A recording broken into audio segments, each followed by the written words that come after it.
భార్య: ఏమండి? ఇంట్లో ఉప్పు లేదు, పప్పు లేదు, బియ్యం లేవు. వెళ్లి తీసుకుని రండి. భర్త: ఏంటే, ఇంటికి రాగానే ఉప్పు లేదు, పప్పు లేదు, అది లేదు, ఇది లేదని అనుకుంటూ ఉంటావు. అలా అనకూడదే. రోజు అలా అంటే లేకుండా పోతావు. ఉంది అనే అనాలి. భార్య: అవునా అండి? ఇంట్లో ఉప్పు డబ్బా ఖాళీగా ఉంది. పప్పు డబ్బా ఖాళీగా ఉంది. బియ్యం డబ్బా ఖాళీగా ఉంది. వెంటనే వెళ్లి తీసుకురండి. టీచర్: ఏంటమ్మా, మీ అబ్బాయి స్కూల్లో పిల్లలందరినీ చండాలంగా తిడుతున్నాడు? తల్లి: అవునా టీచర్, చిన్న పిల్లోడు కదా, అలానే తిడతాడు. కొంచెం పెద్దయ్యాక బాగా తిడతాడులేండి. రవి: ఏరా, ఎలా ఉన్నావు? రాజు: ఆ, బాగానే ఉన్నాన్రా. రవి: మందిని ముంచోటోళ్ళు మంచిగానే ఉంటారులే. రాజు: ఎలా ఉన్నావురా అని అడిగి అంత మాట అనేసి వెళ్ళిపోతున్నాడు ఏంటి వీడు? భర్త: ఏమోయ్, బయటికి వెళ్ళాలి, బైక్ కీస్ తీసుకునిరా. భార్య: నా కాళ్ళు నొప్పులుగా ఉన్నాయండి, మీరే వెళ్ళి తెచ్చుకోండి.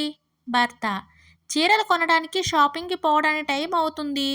భార్య: ఇవిగోండి బైక్ కీస్.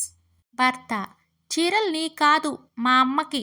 భార్య: నాకే జలక్కిస్తావా, ఉండు నీ పని చెప్తా. ఓ వారం రోజుల తర్వాత. భార్య: ఏమైందండి, అంత బాధగా కూర్చున్నారు? భర్త: ఇల్లు కట్టాలి కదా, నా దగ్గర డబ్బులు లేవు. బ్యాంక్లో లోన్ తీసుకుని కడదాము అని అంటే వాళ్ళు 40 సంవత్సరాలు అయితే కానీ మీ అప్పు తీరదు అని అంటున్నారు. భార్య: ఓ అదా మీ సమస్య. లోన్ తీసుకున్నారు అనుకోండి, 40 సంవత్సరాలు అయితే కానీ అప్పు తీరదు. అదే బ్యాంక్కి కన్న వేశారు అనుకోండి, 10 సంవత్సరాలు జైలు శిక్ష. ఏది మంచిదో మీరే నిర్ణయం తీసుకోండి. భర్త: అబ్బా, ఏమి చెప్పినావు? భార్య: ఏమండి, కొత్త సంవత్సరం వస్తుంది కదా, మన జీవితాలు ఇకనైనా మారుతాయి అంటారా? భర్త: ఉప్మా పెసరట్టు కాంబినేషన్ ఎప్పుడైనా మారిందా? భార్య: లేదు. భర్త: దీన్ని బట్టి నీకేం అర్థమైంది? భార్య: కొత్త సంవత్సరం వస్తుంది, క్యాలెండర్ మాత్రమే మార్చుకోవాలి, జీవితం మారదు అని. భర్త: గుడ్.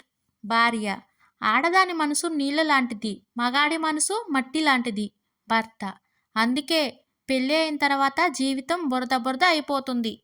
భార్య: ఆహా. భర్త: అంటే మట్టి నీళ్లు కలిపితే బురద బురద అయిపోతుంది కదా అని నా ఉద్దేశం.